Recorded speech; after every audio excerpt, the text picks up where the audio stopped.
but is getting released because they're on hormones and, according to the judge, no longer deemed a threat. So apparently the recommendation for Josie to be released was based on the fact that Josie is on hormones, estrogen, and apparently now doesn't have a high sex drive, and so they think it's a low risk. So we can actually double check this really quickly. Trans pedophile released woman. Here, that should bring up the article.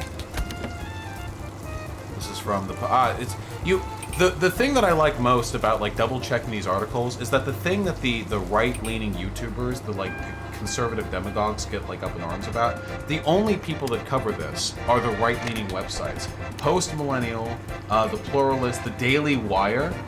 Here's Women Are Human. Turf site? Women Are Human, independent source for the top stories in worldwide gender identity news. Male, comma, violent child rapist. Yeah, turf site. It's pretty easy one right there. What's a good site? Breitbart, maybe? That's a good one. We can take a look at.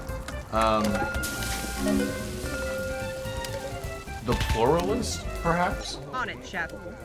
Maybe we can go over the Pluralist. I don't know. You know, we're really picking from a shit pile here. But let's take a look at the information here. Matthew Smith, according to now identifies as Josie, convicted of molesting a fellow student at a residential treatment program.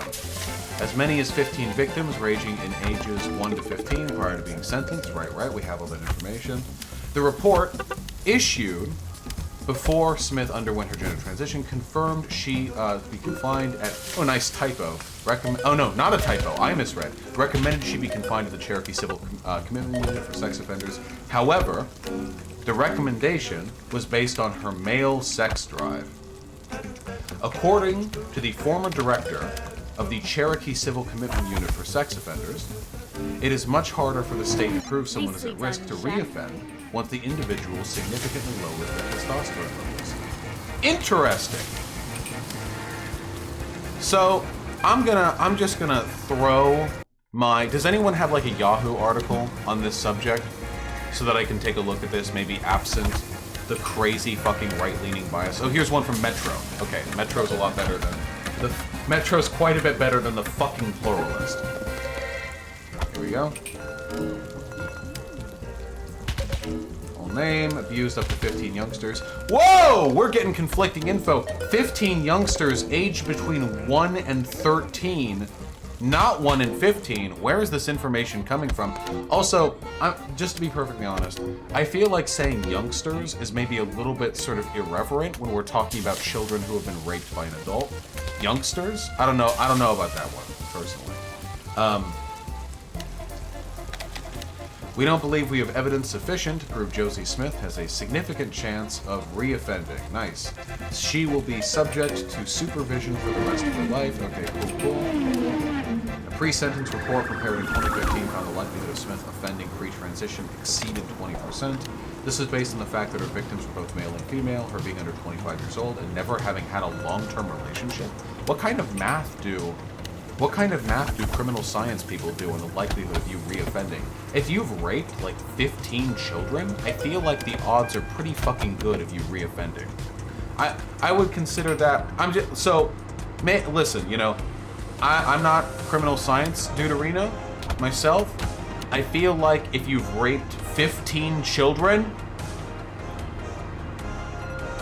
you're probably the type of person who's going to keep raping children. Molested, not raped, or am I wrong? I don't know meaningfully if there's much of a difference here, but if we want to go with molested, sure, that's also...